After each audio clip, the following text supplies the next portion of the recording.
शेतकऱ्यांसाठी आजच्या सर्वात मोठ्या टॉप आणि ठळक बातम्या आपण या ठिकाणी पाहतोय. पहिलीच बातमी निघत आहे, सोयाबीन खरेदीला 1 महिना मुदतवाढ द्या, अन्यथा राहिलेलं सोयाबीन अरबी समुद्रात फेकून देऊ, तुपकरांचा सरकारला इशारा. पुढली मोठी बातमी निघत आहे, सोयाबीन खरेदीसाठी मार्चपर्यंत मुदतवाढ द्या, शेतकऱ्यांची मागणी. पुढली मोठी बातमी निघत आहे, शेतकऱ्यांच्या नावे बोगसीमा भरणाऱ्या 121 CSC केंद्रांचा परवाना रद्द. पुढली मोठी बातमी निघत आहे, सरकारी तूर खरेदीसाठी 17 केंद्र सुरू करण्याच्या हालचाली सुरू, शेतकऱ्यांना दिलासा.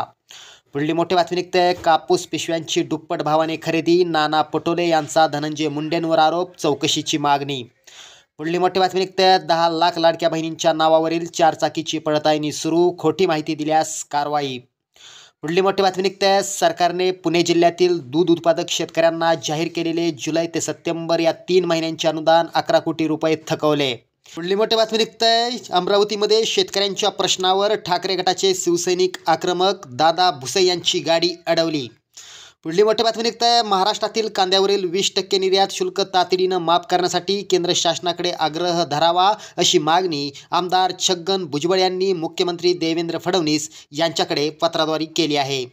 पुढली मोठी बातमी निघत आहे, शेतकऱ्यांचे सगळे सोयाबीन खरेदी करा, नाहीतर आंदोलन करू, विजय वडेट्टीवार यांचा सरकारला इशारा. पुढली मोठी बातमी निघत आहे, महाराष्ट्रातील पीक विमा भ्रष्टाचाराची चौकशी करणार, केंद्रीय कृषी मंत्री शिवराज चव्हाण यांचे आश्वासन.